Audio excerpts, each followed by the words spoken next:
Okay, let me put it down the bottom like this so that you both can see. Right? Ashe, Ashe. I'm here still in Jamaica on the rock. Let me give y'all the deck. I'm on the deck. I got the sunset behind me. Ooh, look at that sunset. Ooh, that camera picked it up nice. Ooh, one camera got it better than the other. I think the YouTube got it better. But that's the sunset. I'm on the ocean. I'm in St. Mary. This is where we had a bonfire. Big, big, big fire yesterday on the solar plexus day while we're leading up to the full moon.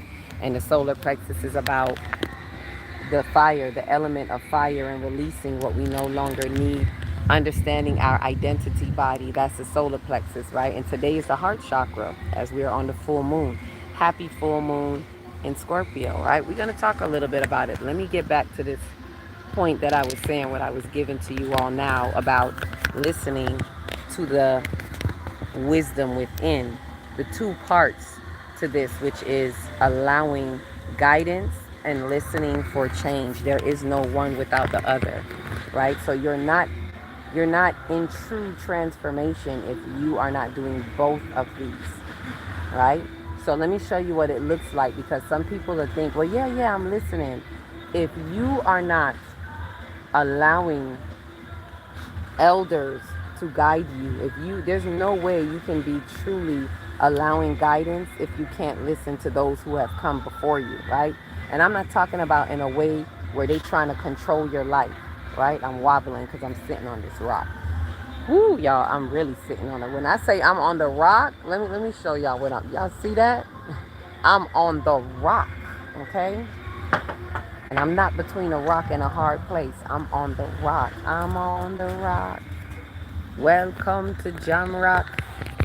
All right, the guidance is being able to listen to this, the third eye within. And I want to say this: you can't do it if you don't know how to listen to elders on the outside. Just like Yeshua said, how can you love the Father who is in heaven if you can't even love the Father in the physical? If you can't love the Father and the brother whom you can see, how can you honor the Father in heaven?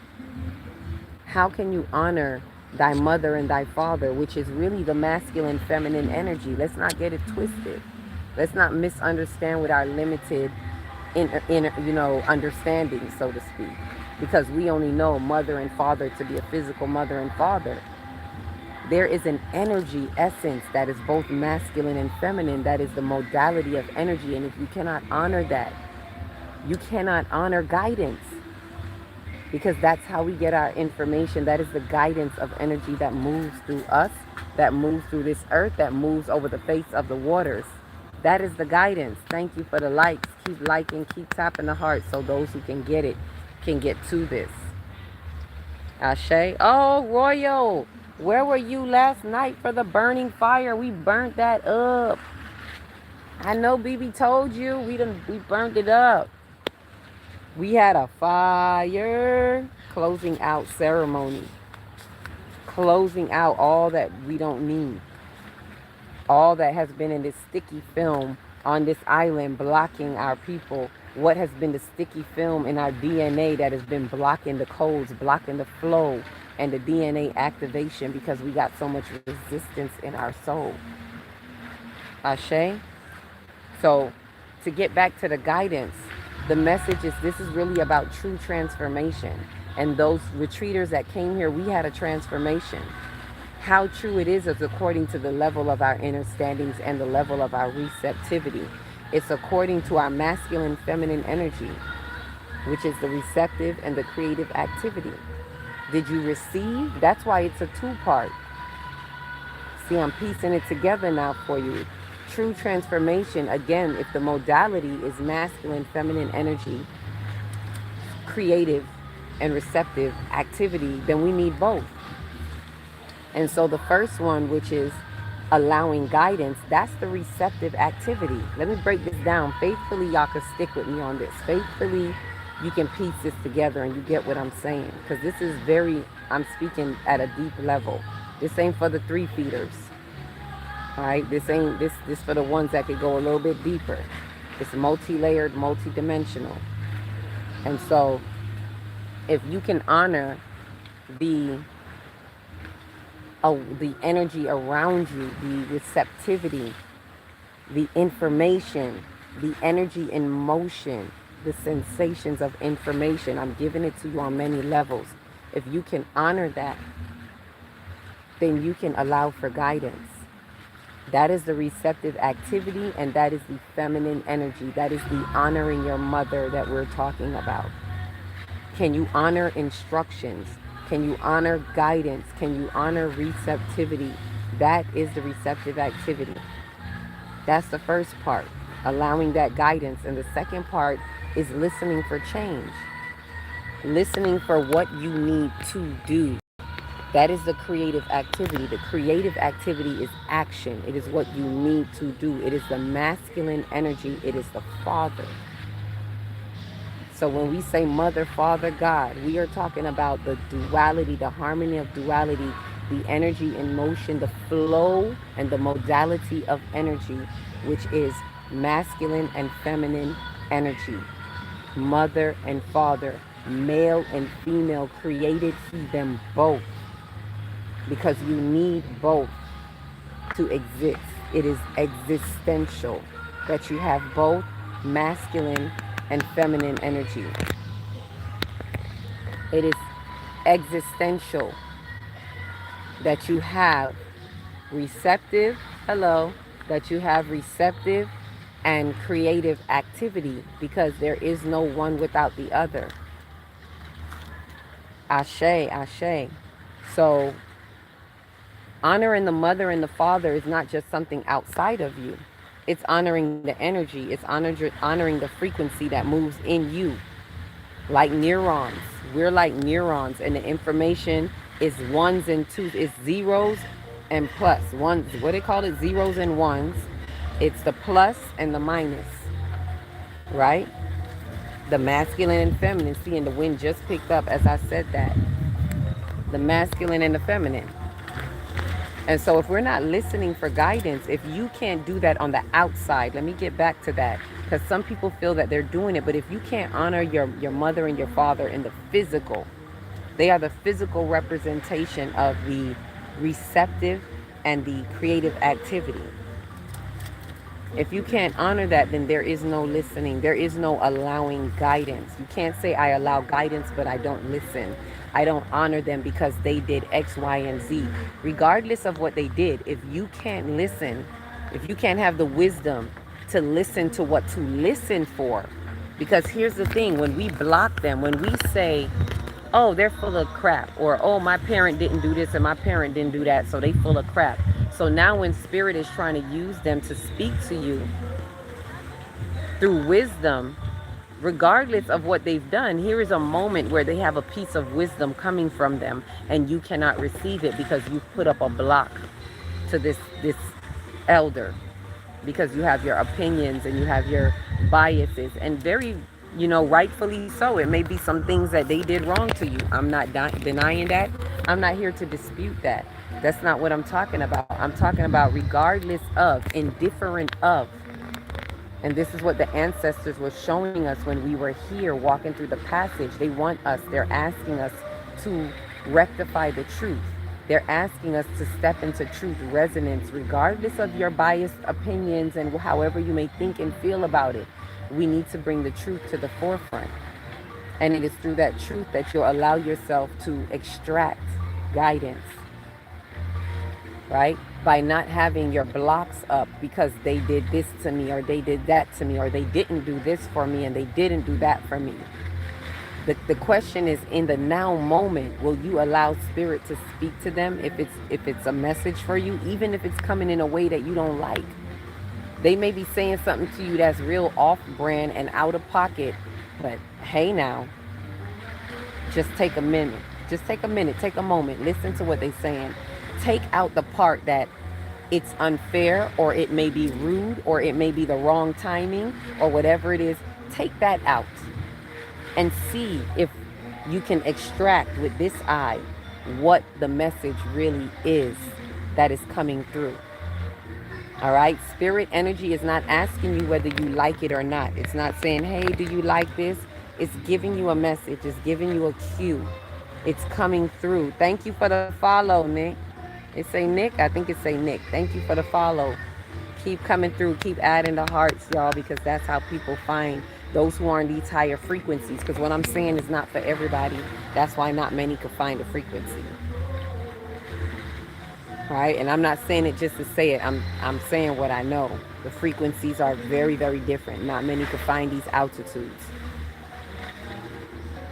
Right? And that was even a lesson that we had. And I think while we were here in the excursion, right, you have to be at a certain like altitude. You know, it has something to do with our hearing. And you got to be at, it's like your ears pop when you're at certain altitudes. There, can you guide? That's another form of guidance. How many of us are paying attention to the cosmos? That's our ticket to talk on the cosmic clock. That is your clock that tells the time as you move through the dimensions in your mind. Who can know it? How many are listening? Ashe? Acceptance, change, yes, the creative activity. That is it, the masculine energy. That is what you need to do. The will of the fathers, the will to do.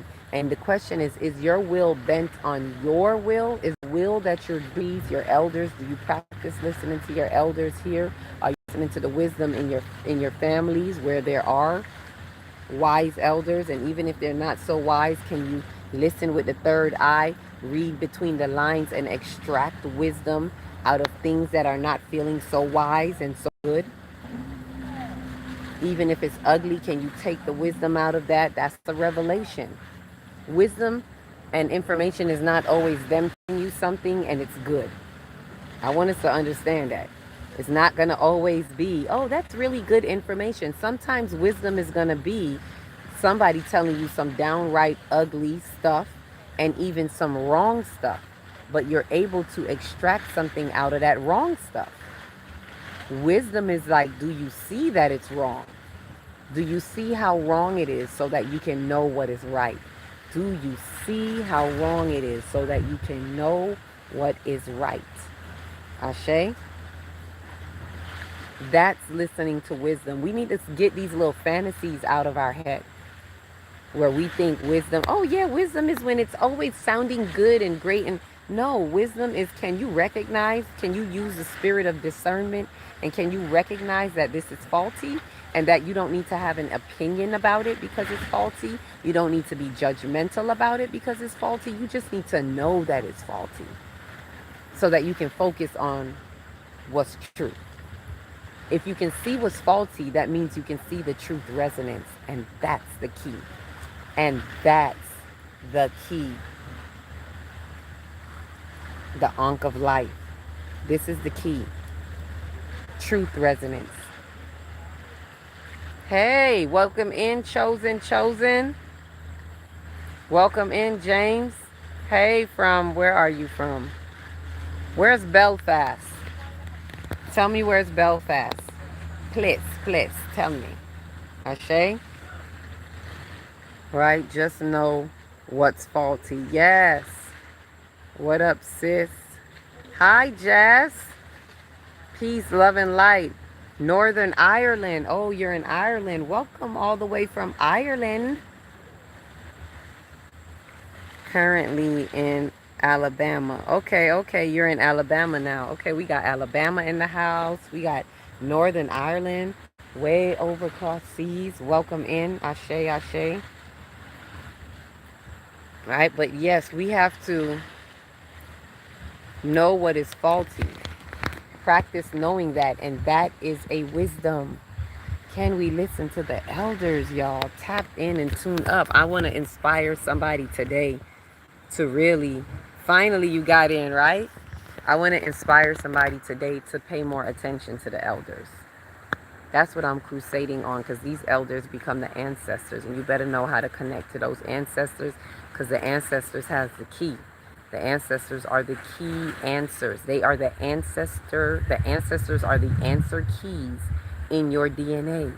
And it is you that's the ancestor. One of the things that we talked about today when we were talking about the transformation and listening for what is balance, right? There was something that happened today where we were listening. It was something about the squirrels and the birds. And the squirrels, these are both 5D creatures that I connect to as 5D, fifth dimension. And for the first time, the squirrel snagged the bird. That has never happened. And it was the birds represent spiritual thoughts of 5D, and the squirrels represent the grounding thoughts of 5D, those who are grounding in 5D. And it's like the message we got out of that was like, you better know yourself. You better know yourself. It wasn't an attack on the bird. It was more like tap tap tap your third eye. You better know yourself. Spiritual thoughts, tighten up and know yourselves, because those who are just now grounding in 5D are going to snag at you for some reason, because there's some kind of chaos in the camp.